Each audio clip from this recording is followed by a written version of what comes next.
jelaskan untuk modul keuangan. Keuangan di sini adalah yang berhubungan dengan operasional daripada yang berhubungan dengan keuangannya. Di sini ada hutang atau kartu hutang yang kita bisa sebut, ada juga misalnya piutang, ada juga kode transaksi, ada juga transaksi cash in dan cash out. Nah, pertama kali kita coba jelaskan untuk hutangnya dulu. Ini adalah hutang kita ke supplier. Kita bisa seleksi by tanggal atau bisa seleksi juga per suppliernya juga di sini. Nah, contoh saya mau seleksi by tanggalnya, tinggal dipilih tanggal berapa sampai tanggal berapa. Lalu kita cari di sini. Nah, nanti kalau dia ada datanya dia akan muncul. Kalau mau cari misalnya statusnya yang lunas saja atau yang belum lunas, kita tinggal bisa seleksi di sini. Kita klik cari. Nah, ini contoh laporan hutang kita. Nah, kalau kita mau cetak, tinggal cetak seperti ini. Nah, ini contoh hutang kita yang jumlah bayarnya berapa, hutang berapa, sisa hutang ada berapa. Nah, ini kita bisa cetak.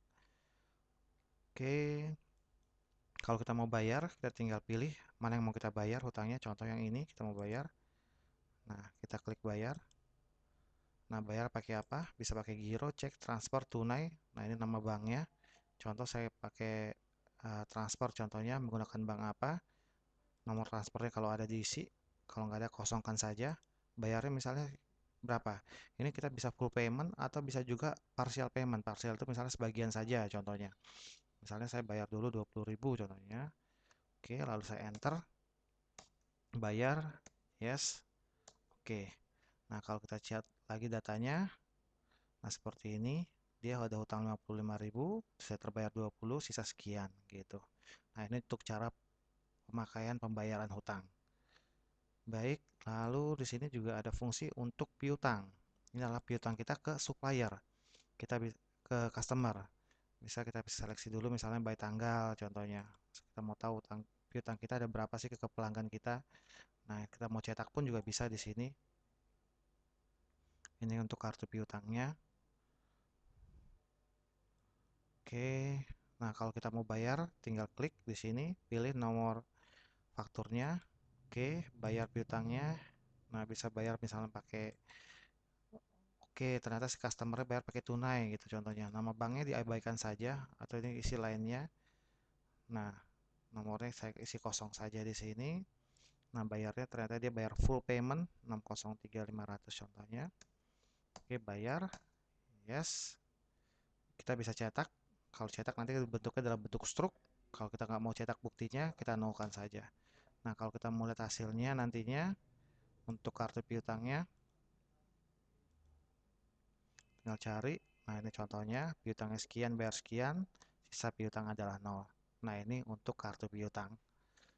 Baik, lalu ada juga fungsi untuk transaksi cash in cash out. Ini maksudnya transaksi cash in cash out ini adalah uang masuk atau uang keluar yang bukan melalui penjualan dan bukan melalui pembelian. Tapi yang paling banyak dipakai contohnya cash out ya. Cash out itu kayak petty cash. Jadi uang kita yang keluar dari toko untuk operasional. Nah, tapi kita bikin dulu kodenya. Di kodenya itu adalah di kode transaksi. Misalnya kita bikin seperti ini, ada biaya telepon, bayar listrik, biaya lain-lain. Nah, ini kita masukin di sini. Nah, ini contoh kode-kode pengeluarannya.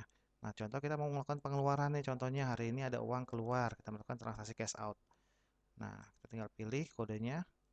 Oke, ada biaya telepon, contohnya. Misalnya berapa, tinggal kita isi. Misalnya 210, nomor transaksinya berapa. Nah, kita isi biaya telepon, misalnya bulan apa, Juni. Oke, setelah itu ada lagi nggak? Kita tinggal cari lagi. Oh, ternyata ada pembayaran listrik juga, contohnya. Kita pilih jumlahnya berapa, misalnya kita isi nomor transaksinya, keterangannya misalnya biaya listrik bulan Juni contohnya. Oke, sudah selesai kita posting. Nah, nanti kita bisa melihat berapa pengeluaran kita satu bulan itu pada laporan cash out nantinya. Jadi ini cash out ini hanya berhubungan dengan pengeluaran yang sifatnya bukan untuk pembelian tapi untuk operasional. Oke, nah kalau kita mau tambah kode transaksinya lagi, tinggal masuk kode transaksi, pilih mau tambah misalnya apa. Oke, saya mau tambah kode untuk pengeluaran, tinggal klik pengeluarannya dulu, lalu klik tambah, masukin kodenya, misalnya untuk biaya apa, biaya makan atau biaya fotokopi atau apa tinggal diisi sini, simpan, yes. Oke, seperti itu contohnya. Baik, nah ini demikian untuk modul untuk keuangan. Selanjutnya kita akan coba jelaskan untuk modul laporan.